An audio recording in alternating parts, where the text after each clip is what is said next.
آغاز کریں گے اہم خبر سے۔ خیبر پختونخوا حکومت نے ضلع کرم میں فوج کی مزید نفری طلب کر لی ہے۔ امن و امان کی صورتحال معمول پر آنے تک فوج تعینات رہے گی۔ اعلامیے کے مطابق متنازع زمین پر ضلع انتظامیہ نے دفعہ 144 نافذ کر دی ہے۔ جنگ بندی کے لیے حکومتی کمیٹی کرم کا دوبارہ دورہ کرے گی۔ حالیہ واقعات میں 7 افراد جاں بحق اور 34 افراد زخمی ہوئے ہیں۔ تفصیلات جان لیتے ہیں بیورو چیف ظاہر شاہ شیرازی سے۔ ظاہر شاہ، کیا تفصیلات ہیں؟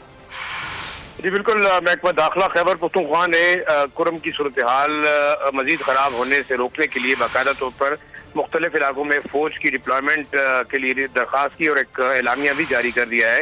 ساتھ ساتھ ایک کمیٹی بنائی گئی ہے جو کہ دونوں قبائل کے ساتھ بات چیت کرے گی اور اس مسئلے کو حل کرنے کی کوشش کرے گی۔ یہاں بھی یہ بتاتا چلوں کہ پاکستان کے بعد تقریباً 8 ایسے شاملات ہیں جو کہ سینٹرل اور اپر کرم میں مختلف قبائل کے درمیان تنازعات کا باعث بن رہے ہیں، اور اتنے سالوں کے اندر سینکڑوں افراد جو ہے زمینی تنازعوں کی وجہ سے جاں بحق ہوئے ہیں۔ اس میں ایک خطرناک صورتحال یہ پیدا ہو گئی تھی کہ کچھ شرپسند عناصر اس معاملے کو باقاعدہ ایک سیکٹیرین رنگ دے رہے تھے، جس کے بعد خیبر پختونخوا حکومت نے حالات کو کنٹرول کرنے کے لیے نہ صرف مقامی قبائل سے بات چیت شروع کی ہے بلکہ ان تمام علاقوں میں جہاں پہ ایک دوسرے کے خلاف فائرنگ جاری ہے وہاں پر باقاعدہ فوج تعینات کی گئی ہے، اور ساتھ ساتھ ان عناصر کے خلاف کارروائی کا بھی فیصلہ کیا ہے جو کہ امن و امان کی صورتحال جان بوجھ کر خراب کرنے کی کوشش کر رہے ہیں۔ تاہم جرگہ جو ہے وہ جلد ہی کرم ایجنسی جائے گا اور وہاں مقامی علماء کے ساتھ مل کر دونوں قبائل کے درمیان اس تنازع کے حل کے لیے کوششیں کی جائیں گی۔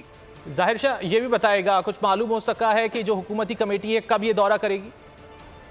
اب تک جو اطلاعات ہیں مقامی علماء کی کمیٹی اور جو وہاں پہ دونوں مسالک کے علماء ہیں ان کی کمیٹی بات چیت کر رہی ہے، دونوں قبائلی عمائدین دونوں مسلکوں کے وہ بھی کر رہے ہیں، لیکن جو اہم ترین ایشو ہے وہ ہے کہ شرپسند عناصر اس مسئلے کو باقاعدہ ایک سیکٹیرین رنگ دینے کی کوشش کر رہے ہیں، جس سے یہ جو فساد ہے وہ تمام کرم ایجنسی کے اندر پھیلنے کا خدشہ ظاہر کیا گیا تھا۔ مزید بھی اپڈیٹس دیتے رہیں گے، فی الوقت شکریہ۔ اگر آپ کو یہ ویڈیو پسند آئے تو لائک پر کلک کریں۔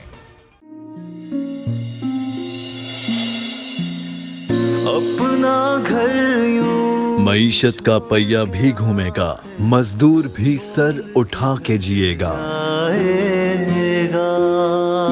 کھیتوں میں ہریالی لہرائے گی، کسان بھی خوشیاں سمیٹے گا، وقت گزر امید کے چراغ جلتے رہیں گے، مہنگائی سے بھی جان چھوٹے گی، فیصلے کی گھڑی پاکستان جیتا ہے اور پاکستان ہی جیتے گا، بول بنے گا عوامی مسائل کی آواز، پڑیں گے کٹھن فیصلے، بات ہوگی مسائل کی لیکن حل کے ساتھ۔